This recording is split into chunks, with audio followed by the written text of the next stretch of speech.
We had an ambassador in Stateville. We had an ambassador in the county at the time.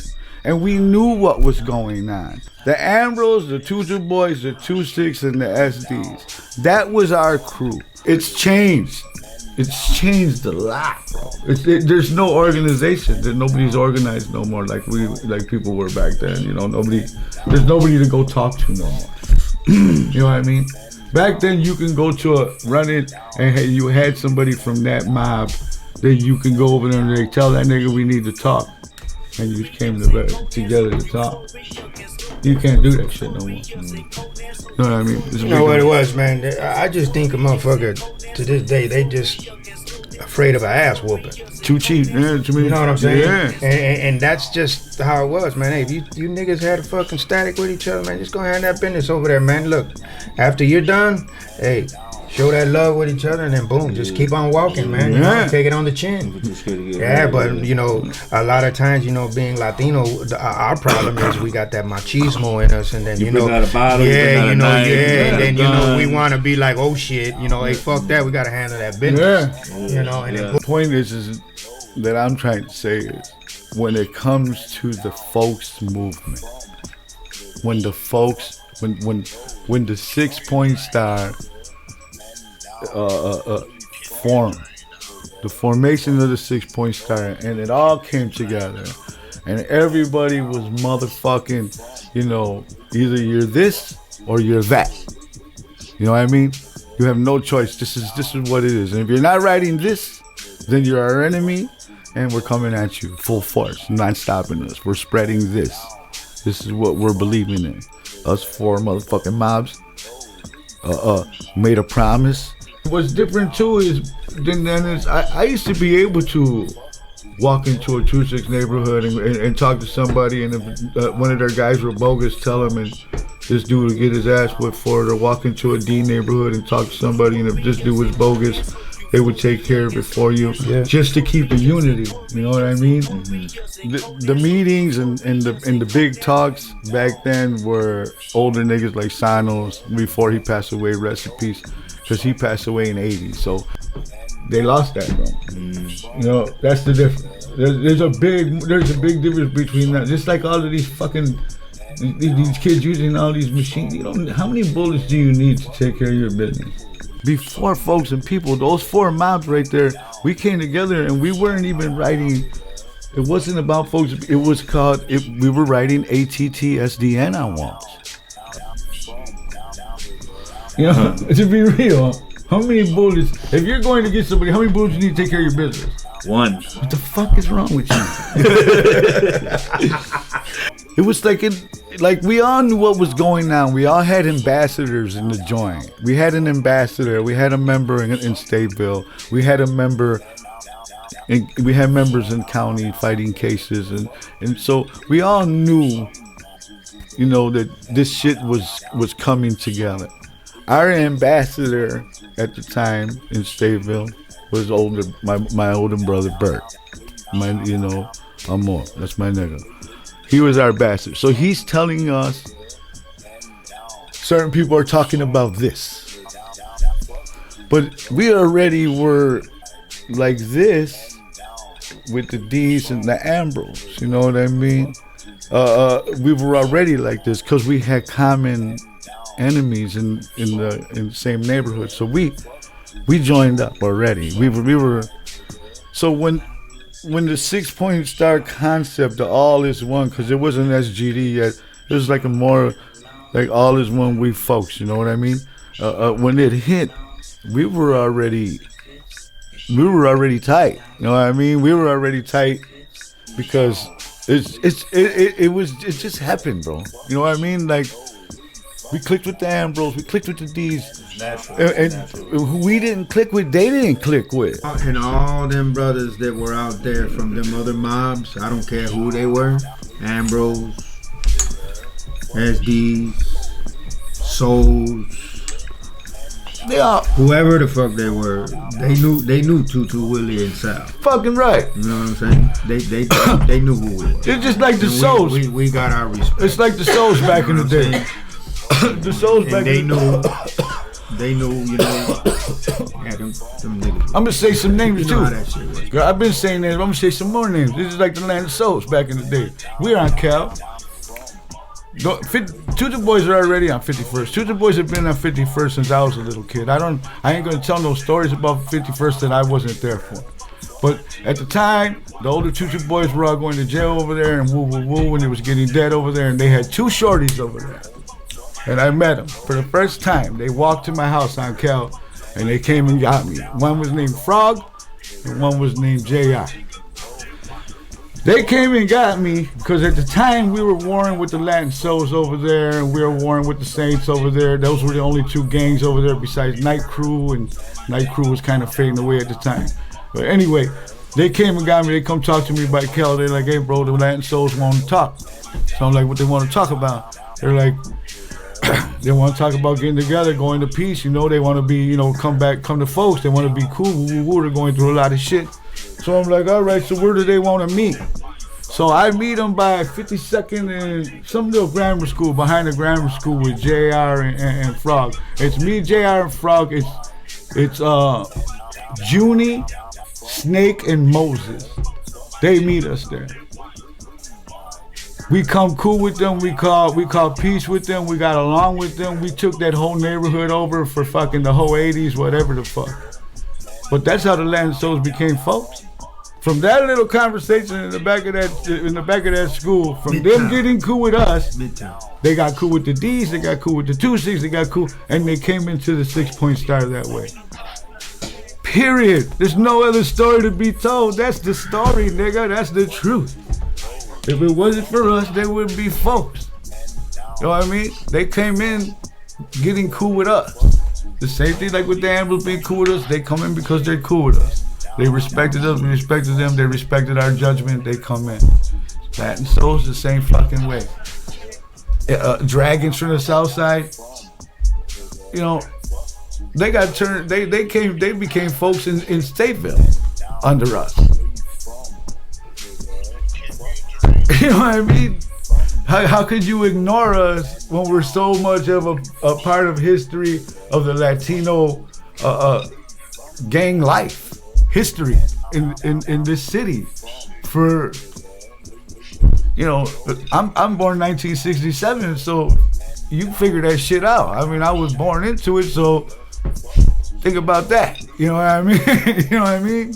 So how could you try to tell all these stories on YouTube and all this other shit? And I see a lot of stories where city nights didn't even fucking exist back then. They weren't even a thought. But they're old school folks from 51st. Get the fuck out of here. You know what I mean? Rasas on 47. They didn't even exist yet. Rasas didn't even exist yet, bro. They were nobodies. They didn't exist. Villalobos, they had Wolf City on 18th Street. Villalobos had fucking Wolf City. How they get on 26th? Who, Villalobos? They were always there. They were never on 26th Street. They were on 31st. They were on 30th and Drake. 30th and Drake, yeah. And they were on 23rd in St. Louis. Right. That's where they were at. But they were big though. They had most of 18th Street back then. There was no such thing as Rasas. Yeah. There was no such thing as Rasas or none of that shit. But they used to call 18th Street Wolf City. Yeah, by the old Villa Theater. Yeah, that was all Wolf right, City back over there. I think that little area right now when you go on 18th Street, where I think they got a Michoacana or something right there. Yeah, right there. That whole area right there. That was all Villalobos. Yeah, that was all Villalobos. Right there on Troop was the Ambrose. They were pretty big, but the Kings did them the same way. The Kings did them the same way that they did everything. Well, on 18th Street, the Rasas really did them. The Rasas started and sucked them out. They went from a lot of them Villalobos to Rasas and like that. I don't know why. I don't know what the fuck happened, but they had a lot of members over there at one time. Local, little local, all them motherfuckers. There was a lot of them over there. And out of nowhere, they just disappeared. And the ones in Kinghood, the same way. King started recruiting in their neighborhood and sucked them in. You know what I mean? That's how the Kings do it. Once they get cool with somebody, that's what they do. They get cool with them, and then they'll move a king into their neighborhood, and then that king will become friends with some little kid over here and some little kid over here, and then those kids are coming to his house, and he starts helping them make money, and then those kids recruit their friends, and then next thing you know, there's more shorty Latin kings in your neighborhood than what the fuck you are. You know what I mean? But if you touch one of those little kids, it's war. You know what I mean? And they push them out that way. That's what they did to the Stones. That's what they did to the Kents. That's what they did to the Deuces. That's what they did to. They do it to everybody that they become friends with. That's their way of taking over neighborhoods, not in a violent way. They know that they'll never win a fucking war, because the more people you kill, the more people you give a reason to fight. They kill your brother, you wanted to fight. Your cousins wanted to fight. Your friends wanted to fight. You keep a mob alive by killing people. Once you stop killing them and you move in and you start recruiting, that mob fades away. And then all your recruits take over their neighborhood. And then 5-10 years later, it's land kingdom. Who they fucking with? Kent? We ain't fucking with Kent. You know what I mean? Cullerton boys, we ain't fucking with Cullerton boys. We don't like these niggas. We don't get along with them. Well, who else don't get along with them? The D's. So who we fuck with in our neighborhood? We fuck with the D's. We hang out with them. We party with them. We're cool like that with them. And then we were able to broker an agreement between them and the Ambrose, who fought for years, to get along. And come on, man, because we were cool with the Ambrose like that. You know what I mean? It just naturally came together, bro. We clicked. You know what I mean? We didn't click with certain people. They didn't click, and they didn't click with. And I don't know about the 2-6. That's what a lot of motherfuckers ask me. Maybe one day Dave come up here and talk to you and tell you about how they became folks, or maybe Smokey, whatever. But I don't know much about about them, because I really didn't fuck with them. I remember the older brothers from Yayo and them putting 226 on the wall when I was a shorty. So I knew that they had a relationship. They were cool with each other. Plus Dave is related to Mikey G, Ralphie G, two of our guys. Rest in peace. So I knew they had a relationship, but I never fucked with had a relationship with the Bunnies. Never, because they were out of my realm. They're K-Town. I'm this front lines. They're the other front lines. If you really want to look at it, for the 6 Point Star, Two Boys are the front lines in that neighborhood. We're right across the boulevard from the Boulevard Land King, the biggest fucking gang in Chicago. We've been fighting with for fucking 65 fucking years. The biggest gang in Chicago, without a doubt. You know what I mean? This little gang has been going at it with the motherfuckers for 65 fucking years. You know what I mean? Folks, nigga. Real folks, front line, nigga.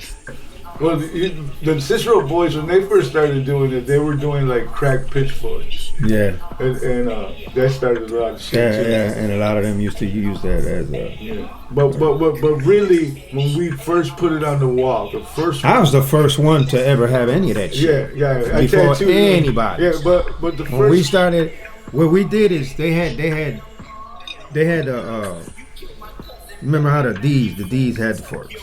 Any fucking mob in Chicago, any fucking mob that says that they was folks when folks came out, you'll see old Latin Eagle with a pitchfork. You'll see an old dragon or something with a pitchfork. So just like Sal said earlier, everybody had a pitchfork. You'll see some Tutu boys with a pitchfork. That's how you know them niggas been around a long ass fucking time. And you'll be like, damn man, this nigga, he's 22nd, man, he got a fork on his ass. That's how these new kids think. But see, it's because they don't know the real history on how all that came to be. You that see was what I'm a saying? symbol. That was a symbol just to represent folks. Yeah. And then the D's and all them, they stayed with their own shit. Right. They said, fuck it, we're all gonna be disciples.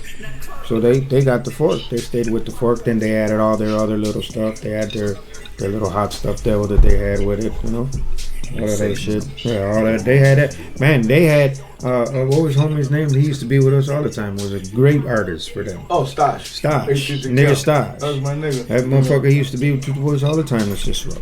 All the time from 18 to Cal.